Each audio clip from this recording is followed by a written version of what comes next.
Bueno, en la medida que yo he estado aquí en Egren, sobre todo aquí en los estudios Areito, que es mi cuartel general, han pasado muchos, desde Chucho Valdés, Juan Formel, Silvio Rodríguez, Pablo Milanés, Omar Portuondo, Compay Segundo,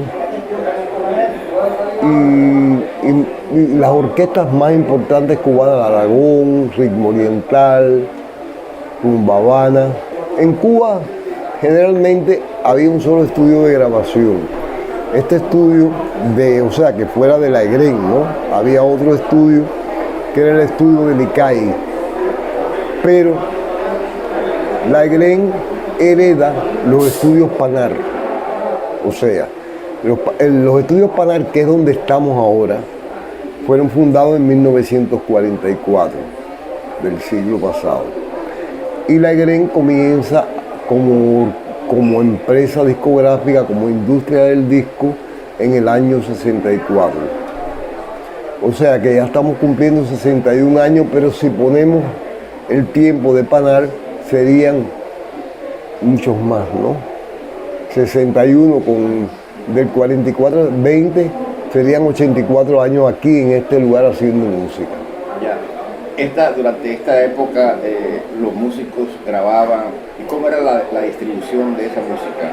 Bueno, primeramente nada más que existía este estudio. Después en la década del 80 se hicieron los estudios Siboney en Santiago de Cuba, con el fin de que los músicos que vivían en las provincias orientales pudieran grabar y no tuvieran que venir hasta La Habana, debido a la dificultad que era un solo estudio.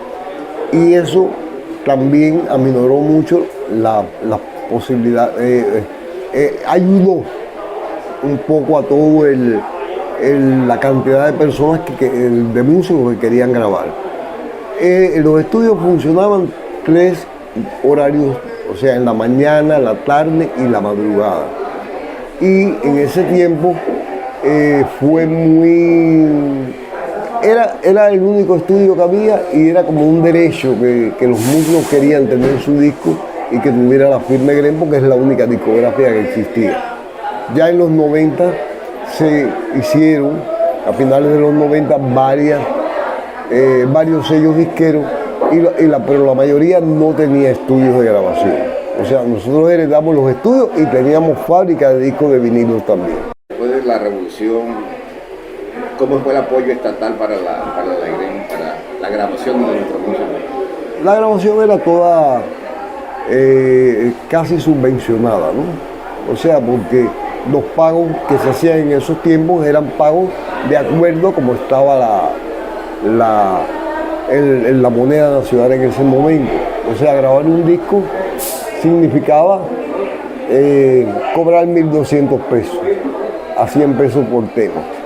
Igualmente, los músicos tenían unas tarifas de 7.50, 15 pesos cubanos en ese momento, que en ese momento funcionaba esa economía.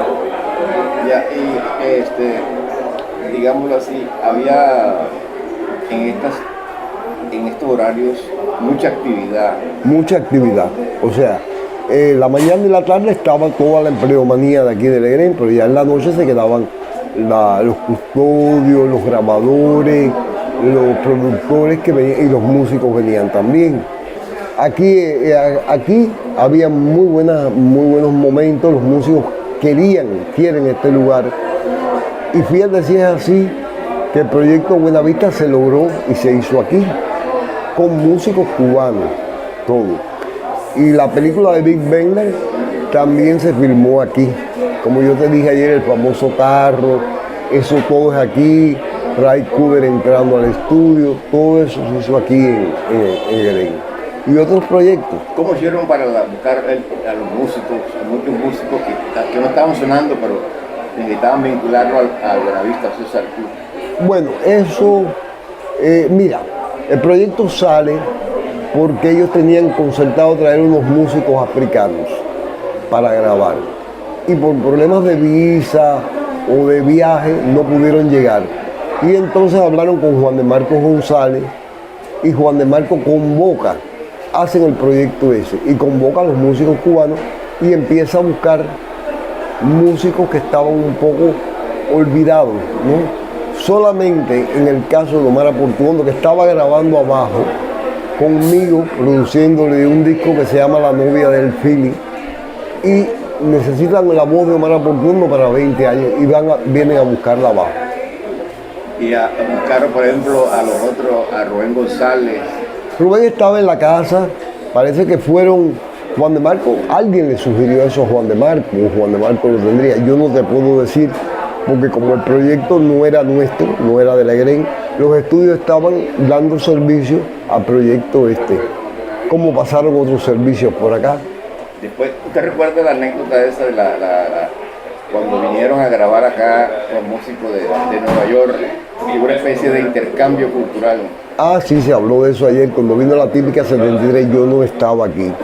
Pero aquí también en estos estudios se grabó Nat King Cole en español, que vino Nat King Cole a Cuba, estaba contratado por Tropicana y graban el disco Cole en español, que es con la orquesta de Tropicana, dirigida por Armando Romeo, y se produce la grabación de El Bodeguero, quizás todo eso se grabó acá también. Ahora mismo siguen grabando, bueno, el estudio en este momento, el legendario, está en estos momentos en reparación, desde después de la COVID. Y ahora tenemos un estudio que se construyó después, que es el estudio de la calle 18, que sí sigue grabando. No, están grabando digital. Digital. ¿Y se comercializa en las plataformas digitales? Se comercializa en las plataformas digitales. ¿A qué se debe eso, la suspensión o un receso con los acetatos? A ver, el acetato casi se ha convertido como en un producto de lujo, generalmente. Y para los cubanos, en estos momentos, no podemos producir el acetato. Estamos haciendo intentos y que ya se está haciendo unas negociaciones con España para producir los acetatos cubanos y poderlos poner a la venta en Cuba. Hay acetatos que van a salir de cosas nuevas que se han hecho, pero también de cosas anteriores que han salido, como el primer disco de Bambán, el primer disco de Iraquere. Aragón acaba de grabar un disco acá ahora, que fue premio, se grabó en Egren también. Creo que 85 años del Aragón, que fue premio Cubadisco este año. Don usted es muy querido por los músicos, por los coleccionistas. Bueno,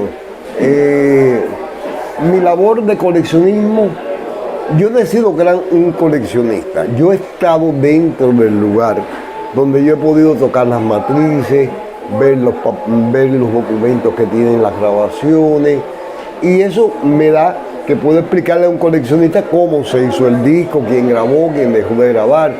Pero yo como coleccionista como tal, no. Yo inventé esto aquí de los encuentros de coleccionistas a partir de mis viajes a Cali, a la feria de Cali. Y pensé que lo podíamos hacer, claro, no con el mismo fervor, ni con el mismo deseo que tienen los caleños, porque lo cultivan de otra manera, lo cultivan con mucha pasión. Aquí hay coleccionistas, pero hay coleccionistas en diferentes partes de la isla también. Pero ese fervor caleño no lo encontramos aquí o en Colombia, que hay mucho fervor por el coleccionismo. Todavía se consiguen muchos discos aquí en Cuba, acetatos. Hemos visto que hay mucha gente que se empolva y está... Claro, porque eso corresponde a colecciones de personas que han fallecido, personas que a veces lo venden porque ya no tienen el aparato para escuchar el disco. Y hay tiendas aquí también que venden discos de uso. ¿Qué edad tiene usted, don Jorge? Yo, 78 años. ¿Cuál es su formación? Mi formación, bueno, te contaré que yo soy, me decía Usted es digamos, un museo ambulante. No tanto.